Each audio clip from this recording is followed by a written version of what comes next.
se viene, es como nieve, es tierra que me dio crecer, no se olvida de dónde se viene, se lleva en el alma, se defiende con el corazón. Con 49 minutos.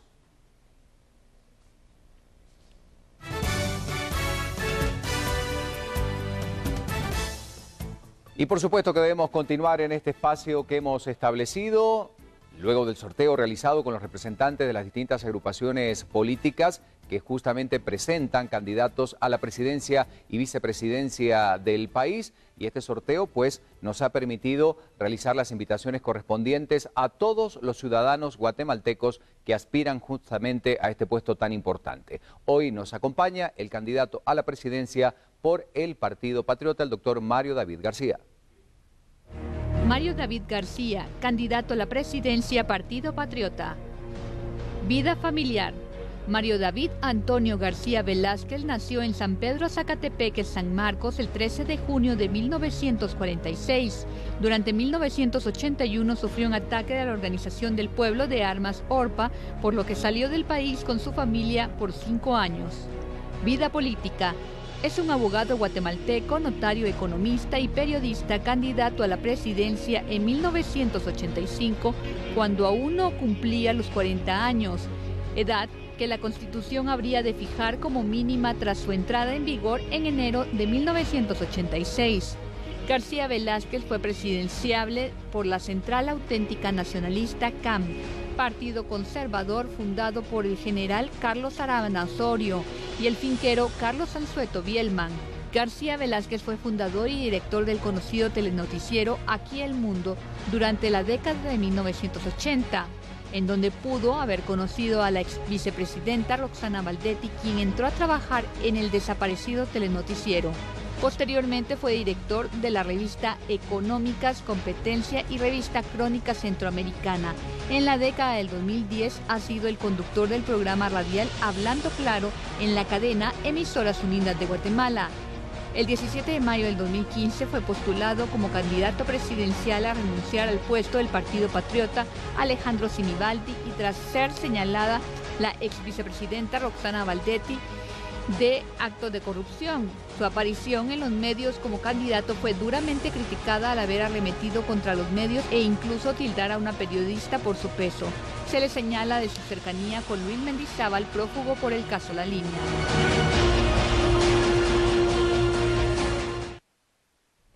Y así arrancamos entonces con esta entrevista con quien hoy nos acompaña. Exactamente, muy buenos días, doctor, y gracias por estar aquí con nosotros. No, mi privilegio, Bienvenido. muy buenos días. Gracias por acompañarnos, iniciamos esta entrevista. Bueno, veíamos ahí y yo le preguntaba si esta era la primera vez que usted aspiraba a un cargo tan importante y hay que establecer una situación de comparación de lo que ocurría en el país hace 30 años a esta realidad. ¿Considera, doctor Mario David García, que esta es una de las peores crisis políticas en la que está Guatemala, tomando en cuenta la proximidad de las elecciones? Los guatemaltecos siempre hemos dejado para última hora la discusión de los problemas vitales y hemos sido muy contemplativos, la abuelita me hubiese dicho dejados.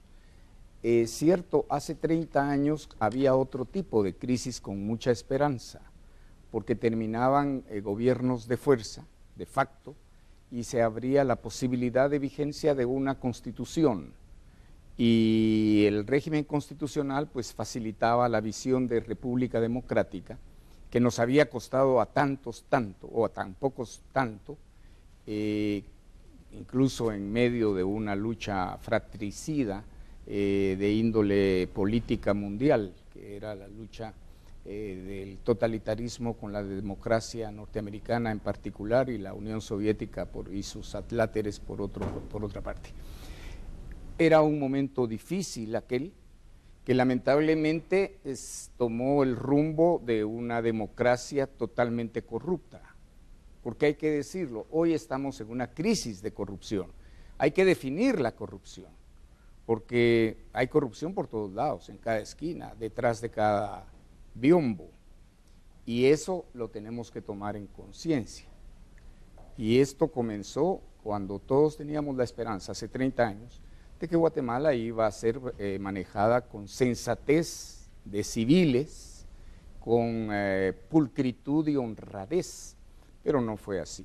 Muchas de las fortunas exitosas de hoy en día, entre comillas exitoso, comenzaron a gestarse ahí y se empezaron a acostumbrar los guatemaltecos a ver la corrupción como una forma de vida. Doctor, aprovechando que menciona la corrupción, en un minutito le pregunto de su experiencia como periodista y también experiencia en la política. Como menciona, ¿verdad? Hace 30 años se lanza en contra de quien quedó en aquel entonces presidente Vinicio Cerezo, pero aprovechando que menciona la corrupción, usted está, bueno, representando, y me imagino que lo sabrá y está consciente, a un partido político que está completamente desgastado, dirían algunos. Muchos de sus líderes están acusados precisamente de actos anómalos, de actos de corrupción. ¿Por qué lanzarse con el Partido Patriota? Por una razón fundamental y fácil de explicar. Es una oportunidad cierta. Voy a estar en la papeleta electoral. Realmente, pero usted no cree que usted habla de una oportunidad cierta, ¿no cree que con el desgaste que tiene este partido realmente uno se cierra las puertas, tomando en cuenta todo lo que hemos escuchado? Sí, es un criterio que habría que tomar en cuenta, pero le pongo una razón radical. A alguien como a mí era difícil que le ofrecieran una candidatura presidencial porque me tienen miedo. Es toda una vida de estar señalando corruptos. Y en este momento... este partido también ha señalado al gobierno. ¿Cómo no? Pero déjeme una tregua. Dele. Pero no claudique. El punto es que esta oportunidad de alguna manera denota que la cúpula del Partido Patriota está o decidió cambiar de rumbo, porque ponen al último que se les hubiera podido ocurrir si fueran efectivamente corruptos. Yo no tendría piedad con nadie corrupto. No he sido funcionario público, he tenido toda una vida larga ya de vida correcta, incluso en el ejercicio del periodismo, que usted sabe que tiene muchísimas tentaciones. Por ejemplo, cosas que no se hablan, pero que se saben. En la televisión informativa casi todos los presentadores terminan siendo relacionistas públicos de empresas estatales o de entidades estatales. No en este canal, porque no, es cierto. Y esa prohibición es sana, pero no es una verdad de la cual todos la conocemos. Entonces hay muchas tentaciones para quienes ejercen el periodismo o los hemos ejercido.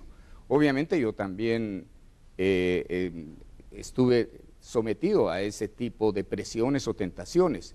Incluso le platicaba al señor Santander que yo tuve un noticiero de televisión por casi 12 años, aquí El Mundo, en el que me cerró el gobierno de Vinicio Cerezo y que acumulaba unos niveles de audiencia estratosféricos. Imagínese usted lo sometido a presiones que estuvimos, a ofertas, y sin embargo mantuvimos la misma línea. Esto es para explicar toda una trayectoria de vida. Lamentablemente en Guatemala lo que sobra es voracidad y ambición, y ustedes pueden ver en la galería de candidatos a la presidencia, la mayoría tienen una obsesión que a veces viene desde la infancia por llegar al poder, y entonces hacen un partido, compran un partido y son dueños del partido. Yo soy tan solo el candidato presidencial del Partido Patriota, solo eso. ¿Quién lo acompañaría? Porque en el caso de que usted llegara a tal puesto, ¿usted armaría su equipo de trabajo tomando en cuenta los conceptos de honorabilidad, idoneidad y todos aquellos elementos que son sustanciales?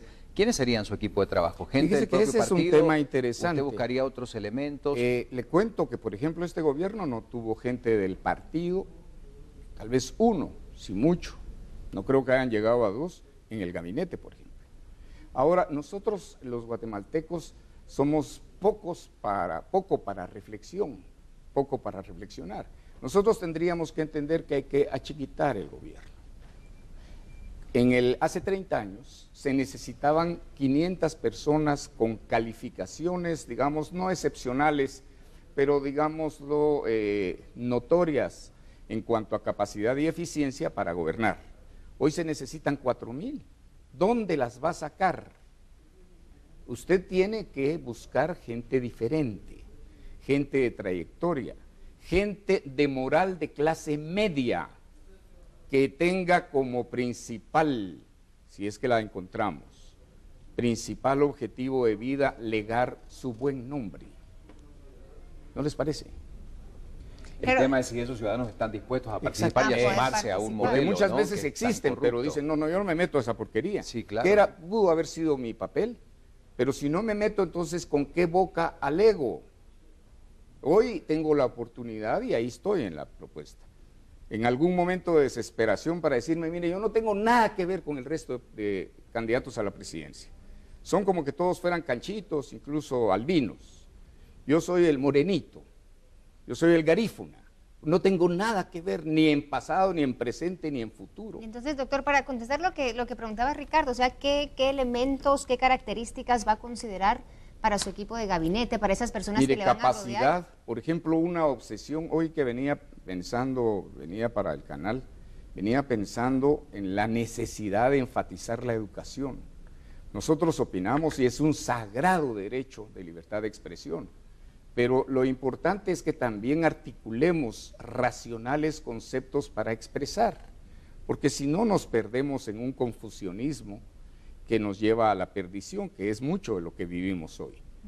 Tuve el gusto al entrar de saludar a mi exalumna de la maestría de Relaciones Internacionales, y me dio mucho gusto saludarla porque eso es lo que todos tendríamos que entender. Debemos de seguir aprendiendo, debemos de seguir estudiando. En la Argentina, por ejemplo, que es un referente, y a pesar de que no es referente en lo político, obviamente, lo interesante es ciudades como Córdoba, de la que tuve el honor de ser profesor de posgrado, son ciudades enteras dedicadas al estudio. Es digamos, es una ciudad universitaria, pero es la capital de la provincia, por ejemplo. Doctor, uno de los puntos, quizás más allá de esto último que se ha tratado con los casos de corrupción para este gobierno, es que no cumplió las expectativas de aquella promesa de campaña que era la seguridad para los ciudadanos guatemaltecos, que hace 4 años era la principal o una de las principales preocupaciones de la ciudadanía.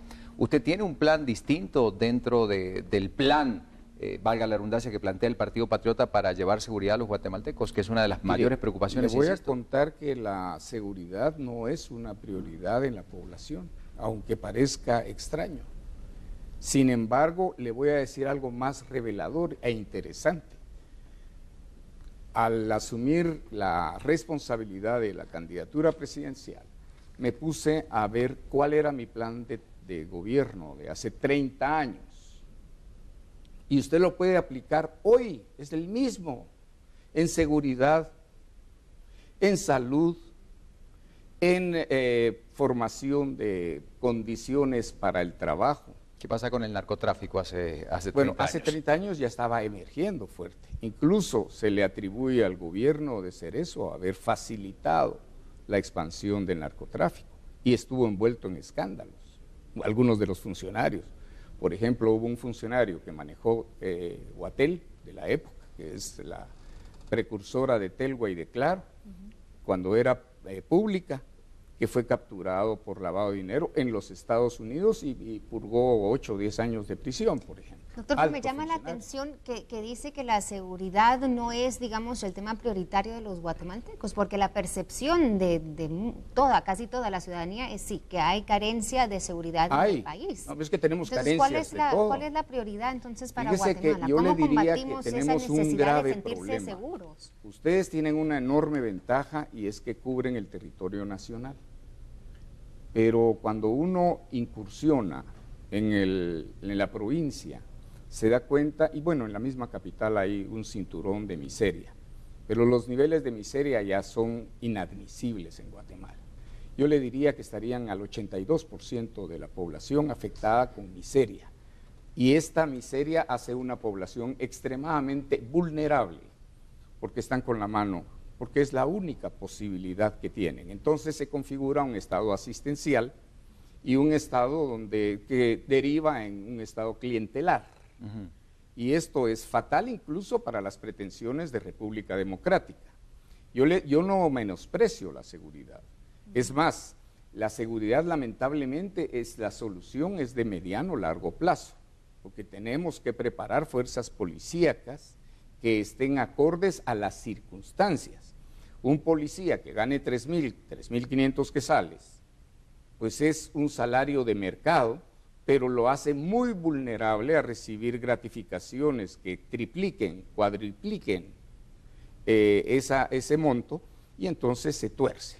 ¿Cuál sería entonces la clave para cambiar a esas fuerzas policiales, para llevar a cabo esa reforma? Yo creo que la reforma tiene que comenzar, una reforma radical con austeridad en el gasto público, para concentrar todos los recursos que se tenga en las prioridades del pueblo. Y ahí sí, como el Popol Vuh, que nadie se quede atrás. Es una responsabilidad de todos los guatemaltecos crear algún grado de mínima equidad entre la población. Y yo, cuando llegué al estudio, pude ver escuchar dos de las notas que ustedes estaban transmitiendo, uno sobre las gaviotas y la sobrepoblación. Esa sobrepoblación ya es a nivel nacional. Imagínese usted cuando los tratadistas internacionales de universidades prestigiosas han expuesto y afirmado que no hay país del mundo que pueda desarrollarse con una tasa de crecimiento demográfico mayor al 1%. Nosotros aquí hay regiones que tenemos 6% y 3.6% en media nacional. Tenemos que parar, que racionalizar nuestro crecimiento demográfico para poder atender a todos los que ya nacieron y que por lo menos tengan una mínima expectativa de progreso, porque es una crueldad suprema que vengan a sufrir, a padecer hambre, a verse inmiscuidos en violencia, a verse pacientes de grandes enfermedades o afectados o víctimas de situaciones que son crueles, porque la miseria es cruel. Hablando de esos cambios, dentro de todos estos indicadores, lamentablemente el de la cantidad de desnutridos en el país y con desnutrición crónica es muy severa. Usted habla de educación, pero antes, ¿cómo atacaría el tema de la desnutrición? Porque no podemos educar a un niño que realmente no con esta famosa ventana de los 1000 días no ha recibido los elementos básicos para estar nutrido en sus primeros meses de crecimiento. Sí, ¿Cómo piensan atacar? ¿Tiene alguna idea concreta?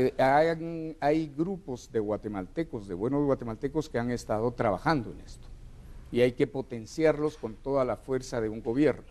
No estar preocupados en los ámbitos oscuros del despilfarro, hay que cortarlos y hay que concentrarnos en lo que vale la pena. Por ejemplo, lo de la desnutrición crónica infantil. Y yo tuve un programa de radio 8 años en Emisoras Unidas, y este programa pues trató preferentemente problemas como el de la desnutrición crónica infantil, que el problema que tiene son las secuelas. No solo es la crueldad de un niño que no obtiene nutrientes, sino que a partir de los 5, 6 años, 8 años, 10 años, ya queda con una tara permanente, y esto no le permite tener la posibilidad de desarrollo mental a un nivel que fuera deseable. Es patético, y el daño social es altísimo.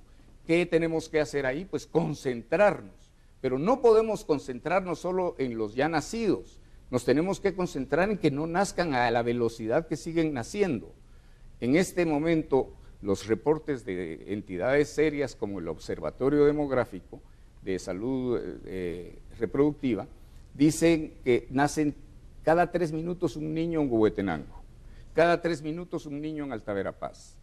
¿Quién podrá imaginar una fuerza productiva para atender esas necesidades? Es imposible. Es complejo, y usted mismo lo menciona, acaba de mencionar un estado clientelar, acaba de mencionar también de que a muchos guatemaltecos no les queda más que extender la mano para poder sobrevivir por la falta de seguridad, la falta de empleo, la falta de educación, la falta de salud.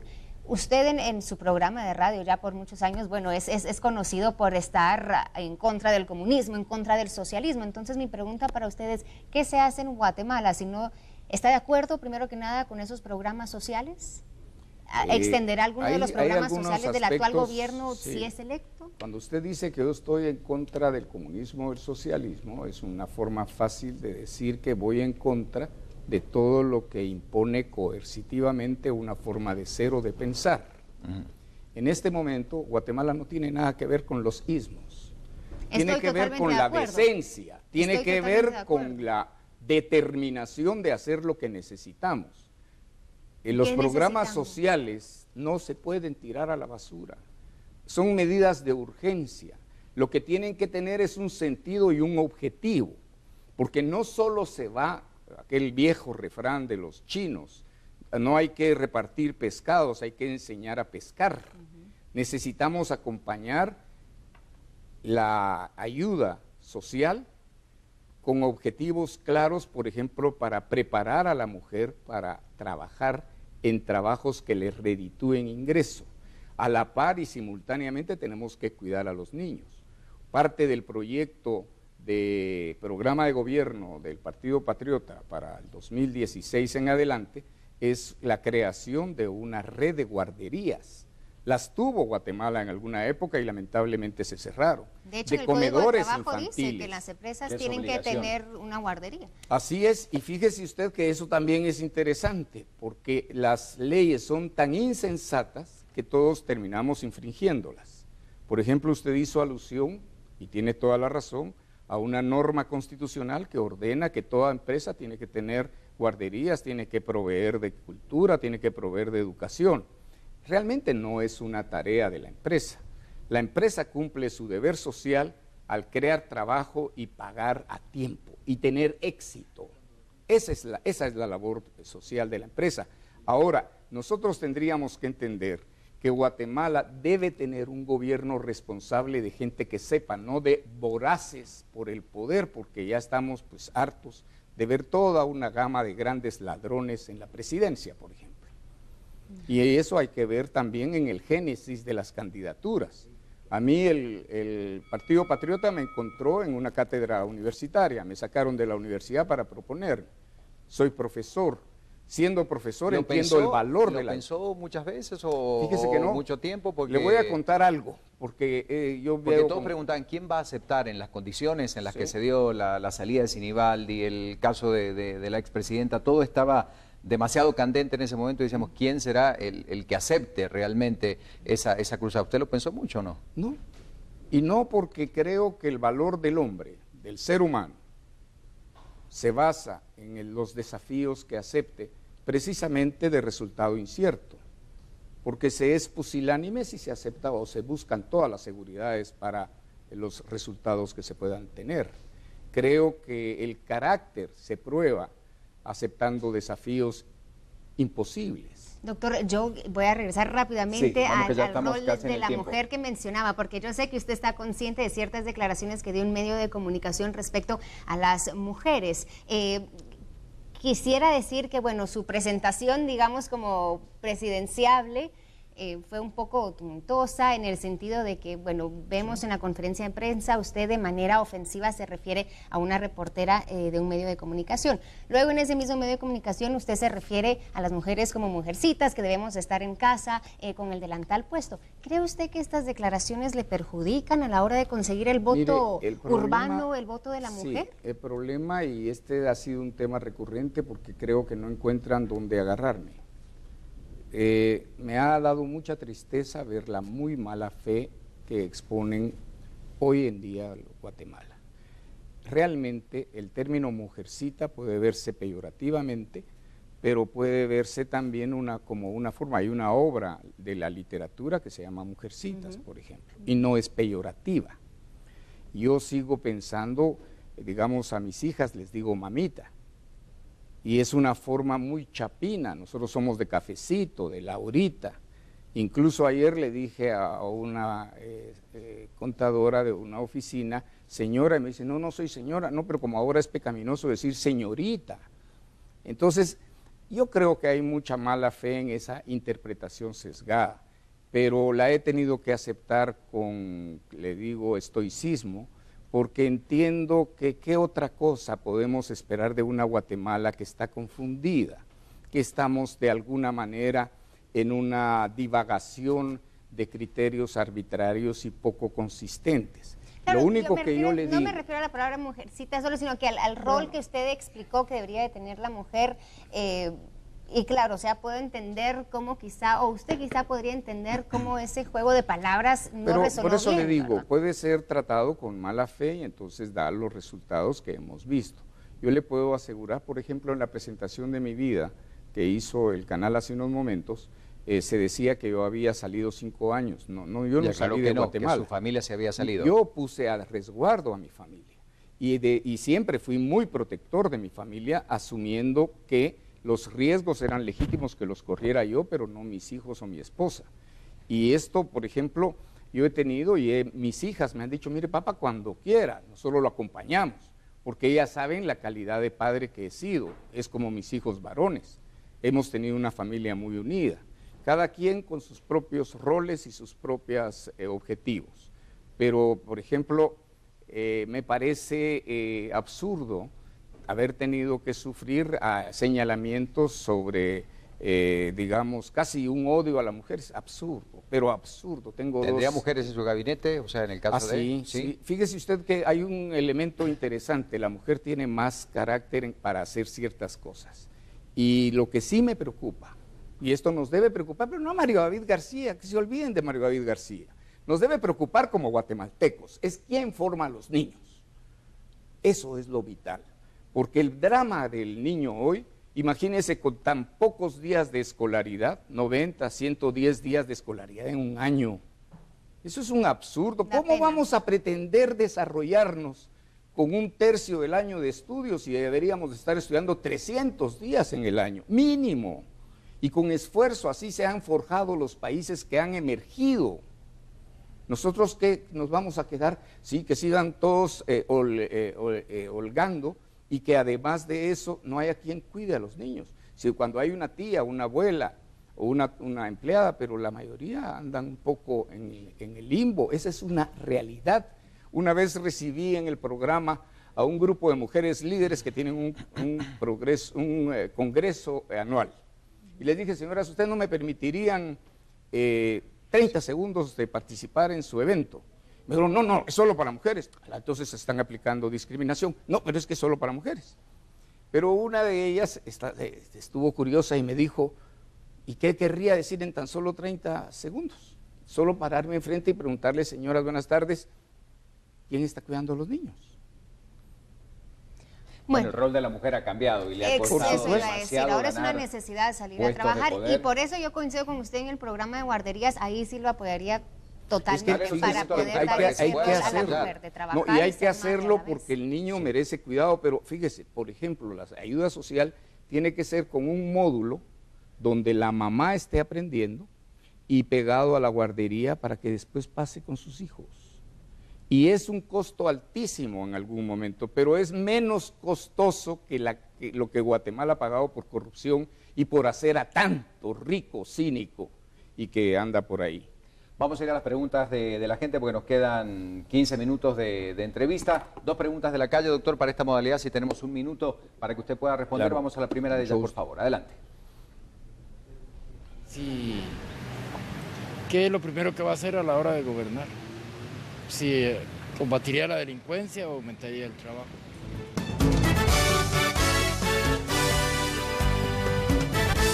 Tema laboral, tema de lucha contra la delincuencia. Yo creo que lo primero que hay que hacer al llegar es rediseñar el gobierno. Creo que tenemos demasiados ministerios para muy poco país. Es demasiado oneroso. Tendríamos que concentrar, que revisar, no desamparar a nadie que esté trabajando, porque las fuentes de trabajo pues son fuentes de trabajo y medios de subsistencia, pero sí tenemos que concentrarnos en lo que tenemos que hacer. Yo creo que 5 ministerios para Guatemala es más que suficiente, somos un país pobre, y esto también utilizando algo que es vital, el ejemplo en el gobierno. Si hay ejemplo de austeridad, de poquedad en la disposición de los recursos del pueblo, que siempre son escasos, entonces podemos empezar a cambiarle el rumbo al país, que sería el objetivo de Mario David García. Muy bien, vamos a otra pregunta más de la calle, por favor. Que como un académico que ha tenido un recorrido tan prominente en el país, que ha tenido a una audiencia tan privilegiada como son los abogados todo el tiempo, ahora se presenta ante la población a proponer su candidatura en el Partido Patriota, que ha sido del actual gobierno más cuestionado, ¿verdad?, de los últimos años. Me gustaría saber qué fue lo que pensó él para decidir tomar esa decisión de ser candidato por ese partido. Frente al Palacio se lo pregunta, ¿eh? No, y es muy interesante la pregunta, estimo que es un colega abogado. El problema fundamental es que hoy tengo la oportunidad de cambiar el rumbo al país. Los partidos políticos son vehículos, son plataformas que pueden proponer candidatos. De otra manera no se llega. Soy el candidato totalmente distinto, no soy dueño de ningún partido, no me caracterizo por haber tenido una voracidad por el poder. Es más, he rehuido ese poder en cualquier nivel de la jerarquía gubernamental o en cualquier ámbito. Lo que sí les puedo decir es que no tengo nada que perder y mucho que ganar, porque sueño con un país diferente, aun cuando sea en las bases. Y el Partido Patriota, hay que decirlo también, aportó muy poca gente en las esferas de decisión del gobierno actual. Creo que un ministro, de ahí todos eran ministros de fuera. Y hay algo que también... ¿Perdón? ¿Será eso de que no eran ministros del Fíjese partido? que no. Estaba Sinibaldi, Bueno, Mauricio López Bonilla, la ex Mauricio, ministra de de Ambiente Ambiente, también. el No, ministro actual de ahora Salud. le digo, por ejemplo, hubo ministros de los más cuestionados que no tenían nada que ver. En el caso de Sinibaldi, que era de alguna manera alguien que se perfilaba como Delfín, terminó incluso saliendo del partido, y muchos de los que mencionan han salido del partido porque no tenían un anclaje. Pero era el personaje fueron más en su cercano momento. al presidente. Fue uno de Eso los sí, fundadores, es junto a que Roxana ese Valdetti. es el gran drama de la cercanía con el presidente. Yo creo que un presidente tendría que incluso conocer ya, teniendo la posibilidad de la designación. Yo he ido recorriendo ya el país, he visto la gran organización del Partido Patriota, he encontrado líderes de lujo, como por ejemplo Rudy Edelman el domingo pasado en Suchitepeques, en Sunilito. Pero de lujo, es uno de los municipios, que no creo que sean muchos, totalmente librado de analfabetismo. Eso es un lujo. Y le pusieron una zancadilla a algunos competidores y no va a poder competir. Pero viene otro Edelman a la alcaldía de Sunilito. Y entonces tenemos también liderazgo muy importante. El alcalde de una población de Quiché, voy a recordarme cuál es, que es el ingeniero Figueroa. Cero deuda municipal, con una obra realmente pujante en su municipio. Juan Mejía en Gualán, Uspantán es el ingeniero Figueroa. Hay líderes regados en el país. En San Marcos he encontrado también liderazgo, en el Quiché, líderes en el Triángulo Ixil como Pedro Cava Cava, pero de lujo. Tanto que viéndolos a ellos, decía yo, una toma de posesión debería ser ellos en primera fila y no la bola de representantes de países amigos en primera fila. No que estén invitados, pero en palcos un poco lejanos. Es el pueblo el que elige, es el pueblo, y tenemos líderes buenos. Y por suerte he encontrado muchos en el Partido Patriota, tengo que decirlo. Doctor, vamos a ir a 2 preguntas de redes sociales, por favor, Alejandro, porque ya nos queda poco tiempo. Adelante. Gracias, Ricardo. En efecto, 2 preguntas para no dejar esta opción por fuera. Buenos días, doctor. Dice José Carlos Figueroa Girón, lo ponemos en pantalla. Dice, en el tema de salud, ¿qué piensa hacer con la situación de hospitales y el ICS? Esa es una excelente pregunta también, porque tenemos como que se nos está quemando diferentes ambientes en la casa. Los hospitales y el ámbito de salud pública está afectado. Imagínense ustedes, son 68 sindicatos y hay una corrupción terrible. Tendríamos que tratar de concentrarlo y crear servicios paralelos con mucha imaginación, porque lo importante es el pueblo, el recipiendario de los servicios. 3/4 partes es el seguro social. El seguro social debe ser obligatorio, pero no necesariamente en manos del Estado. En una de las entrevistas que ustedes tuvieron, me parece que con un criminólogo, que hablaba que era obligación del Estado tener la tutela o el control de las prisiones, había un error conceptual que yo advertí.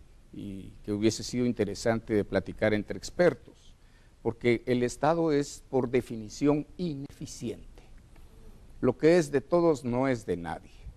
Entonces, por eso, por ejemplo, la televisión privada es superior siempre a la televisión pública en países donde existe la dualidad. Otra pregunta, Alejandro, por favor. La otra pregunta la leo textual, doctor. Rebeca de Palacios dice, ¿cree usted que siendo prepotente e irrespetuoso con los medios de comunicación pueda gobernar? Pues es una opinión esto de la prepotencia. Yo mi vida la he pasado vinculado a los medios de comunicación. Y el problema también es cómo se define el carácter de la tibieza que caracteriza mucho de nuestro medio. La Biblia dice que Dios vomita a los tibios y ciertamente necesitamos tomar decisiones. Si no las tomamos, pues seguimos en este sainete que puede llegar muy lejos. Hace 30 años, cuando yo daba editoriales en Aquí el Mundo, advertía que teníamos que poner atención porque Guatemala iba a terminar siendo una Bangladesh. Hoy Bangladesh ya empieza a emerger económicamente en beneficio de su población y nosotros estamos cayendo, ¿y dónde vamos a parar? Pues nunca hay un límite. Pero firmeza no implica abusivez, estaría de acuerdo. Pero sí, eso es totalmente de acuerdo, pero si usted ve muchas de las actitudes puedan ser percibidas con extrema sensibilidad epidérmica y pues es una discusión si sí o si no, pero en todo caso es de dos vías, no es de una vía. Lo que a mí me parece interesante, y la gente que ha estado cercana a mí lo sabe, es que yo soy una propuesta. Si me encuentran 80,000 defectos, pues bien, está bien, y sigamos gozando de lo que hemos tenido. Lo único que van a tener conmigo es la seguridad de que el país cambia de rumbo porque cambia de rumbo. Vamos a ir a unas imágenes, doctor, para que Sí. usted las vea en pantalla y nos diga lo primero que le viene en muy pocas palabras, por supuesto, porque ya nos queda muy poco tiempo. Ponemos la primera de ellas, por favor. Congreso de la República. Terrible la configuración que ha tomado. Nosotros tenemos hoy diputados que son gestores de obra pública de sus comunidades y gente que no tiene la capacidad de legislar. Tenemos que recuperar el organismo legislativo y esa es una tarea de todo el pueblo porque la presidencia, por separación de poderes que ordena la República Constitucional, pues no se puede intervenir. Sin embargo, es un problema que tenemos todos los guatemaltecos. El Congreso no cumple con el objetivo para el cual fue establecido. Muy bien, la siguiente imagen, por favor. Roxana Valdetti. Creo que si es culpable debe ser condenada.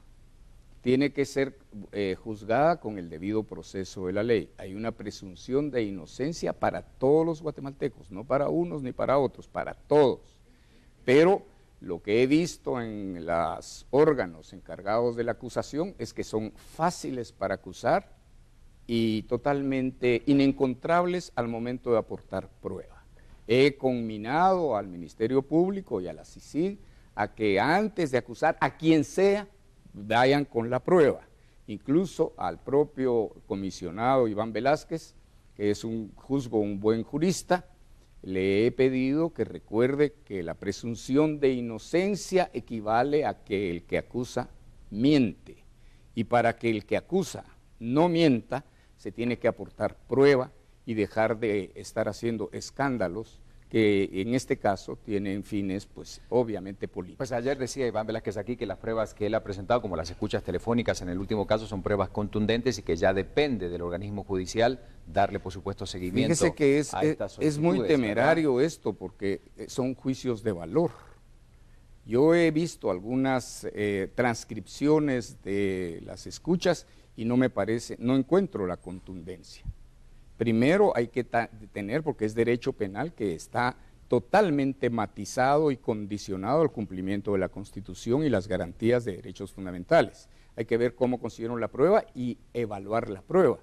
Pero ese tipo, don Ricardo, ese tipo de afirmaciones son bastante temerarias porque entonces le está tirando porquería también a los jueces. Obviamente no todos los jueces son presentables, hay unos absolutamente impresentables, pero también hay buenos jueces. Y entonces parece que la carga de ellos es que o son los que condenan o entonces son corruptos. No es así. Un juez tiene que ser valiente y tiene que asumir la responsabilidad de juzgar en derecho. Y las pruebas, créanme, las pueden ver ustedes y dice uno, bueno, aquí qué es lo que prueba. Bueno, ese es otro tema que discutiremos más Hablaremos tranquilamente, en otro pero momento. sí, tenemos... Una imagen más, porque el tiempo se nos va, así que para que pueda ya ingresar Anitza, la última imagen, por favor. Los sindicalistas, ¿qué relación podría tener Pues usted con ellos? todos tenemos una idea de Joviel Acevedo, de Luis Lar.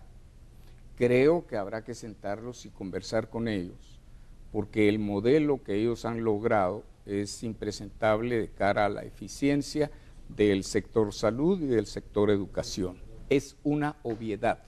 No podemos consentir en la sociedad privilegios para nadie, ni para encumbrados, ni para otro ámbito, para ningún ámbito, porque el que padece es el pueblo.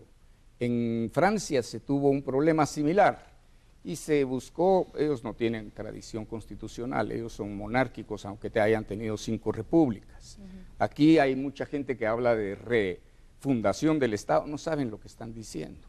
Incluso tengo un amigo que aprecio mucho que habla de la Segunda República. No, si nosotros somos republicanos, no podemos estar haciendo 1, 2, 3, 10 repúblicas como los franceses que no entienden de derecho constitucional ni de republicanismo. Lo que nosotros tenemos que hacer es rediseñar el gobierno y rediseñar el Estado, porque una de las cosas lacerantes que nadie dice, por ejemplo, es que todavía al día de hoy no tenemos definido jurídicamente el territorio nacional. Tenemos mojones, imagínense ustedes, con vecinos que son voraces de territorio. Esto es un riesgo permanente. Un último ejercicio, Anitza, bienvenida, por favor. Buenos Esta sí días. es un minuto, ¿verdad? Sí, es un poquito más relajado, lo primero que se le viene a la mente cuando yo le hago la pregunta o la afirmación. ¿Cómo no, señorita? La mejora social y económica se alcanza a través de ¿qué? Trabajo y eficiencia. ¿Cuál ha sido el principal error del actual gobierno? La ausencia de talento para escoger a protagonistas de gobierno que sean de conocimiento y que sean de rectitud. ¿Su mayor logro y su mayor fracaso? ¿El mío? Sí. El mayor fracaso vino del destino. Perdí a mi esposa por una enfermedad insalvable. Y el mayor éxito es la satisfacción de haber sido un hombre de bien. ¿Por qué quiere realmente ser presidente de Guatemala? La principal razón. Porque como dijo Platón en la República, realmente estoy harto de ver que gente con menos calificaciones que yo está desgraciando Guatemala. ¿Está usted de acuerdo con el programa de bolsas seguras? Es una pregunta un poco compleja y conozco un poquito de lógica, entonces permítame hacer una aclaración. El específico bolsa segura, bono seguro, los fertilizantes son parte de un programa social que hay que profundizar y ampliar. Hay que hacerlo con seriedad y fijando objetivos. Por ejemplo, mencionamos el objetivo del bono seguro a la par, pero no solo un bono seguro de dinero, aquí está para que usted lo gaste, no, tenemos que preparar mejor, educar mejor a nuestras mujeres, particularmente a las madres y a las madres solteras, pero también cuidando a los niños. Y tiene que tener límite, tal vez 3 años, 4 años, para incluso después promover que encuentren fuentes de trabajo y contribuyan justamente a cargar esa gran anda que es Guatemala. Dos más, es en una palabra el ejercicio, doctor. Yo sé que a usted le cuesta la capacidad de síntesis, pero es en una palabra, Sí. vamos. Hablando justamente de la mujer, ¿cuál según usted es el principal rol de la mujer en la sociedad? El que ella decida es un ser libre. ¿El último libro que usted haya leído o que está actualmente que leyendo? acabo de escribir es la historia constitucional de Guatemala. Que estoy leyendo, no hay un último, siempre hay. El más reciente. Estoy leyendo 6, 8 libros. Por ejemplo, estoy leyendo las monarquías desaparecidas. Es una obra interesante. Estoy leyendo una nueva biografía de un profesor universitario de Italia sobre Cayo Julio César, que es muy interesante. Estoy leyendo como 6, 8 libros, es mi estudio permanente y a veces paro confundiendo argumentos, pero es un buen ejercicio incluso para la mente. Perfecto, muchas gracias. No, a usted, señor. Bueno, doctor, de esta manera nosotros concluimos con la entrevista. Siempre es un espacio, bueno, que son unos cuantos minutos, casi 45, que podemos platicar con los candidatos. Gracias por acompañarnos esta mañana. Un verdadero gusto y los felicito. creo que ustedes son buen ejemplo de medio de comunicación, porque no se puede hacer medio de comunicación a propósito del respeto con mala fe. Ustedes exponen buena fe. Última pregunta, ¿sí o no? ¿La ley electoral y de partidos políticos debe ser aprobada ahora de urgencia nacional? No. Yo creo que los guatemaltecos tenemos una vasta experiencia en hacer las cosas mal. Precisamente porque es importante, tenemos que hacerla bien. ¿Y a quién se recuerda, por ejemplo, de las comisiones de postulación ahora? No, lo quisimos hacer cuando ya iban a tomar posesión. Y esa es una maldición que tenemos en Guatemala. Hay diputados que piden que las elecciones se vayan a noviembre. Sí, ¿Está de es acuerdo que o no? no todo el mundo puede pedir. El problema es que tenemos un pacto social que se llama Constitución Política de la República que debemos de cumplir, y eso no está sometido a que si nos gusta o no nos gusta, nos parece o no nos parece. Porque debajo de esas propuestas, don Ricardo, hay siempre intereses inconfesados. Tenemos que cumplir y tenemos que ordenarnos. El derecho es orden. Gracias, doctor, por Un acompañarnos. verdadero gusto. El doctor Mario David García, candidato a la presidencia por el Partido Patriota, y el viernes, de acuerdo al sorteo, nos va a acompañar en nuestro estudio el candidato de la coalición Creo Unionista. Estará con nosotros Roberto González. Roberto González, sí, él va a estar con nosotros este viernes, conociendo también un poquito acerca de su perfil y, claro, su plan de gobierno también. Así es que acompáñenos también este viernes con estas entrevistas a los presidentes. Nos vamos a la pausa, ya volvemos. Queremos que te sientas Batres. Llámanos al 2200-1010. Sí hay buenos precios, sí hay lo que estás buscando, sí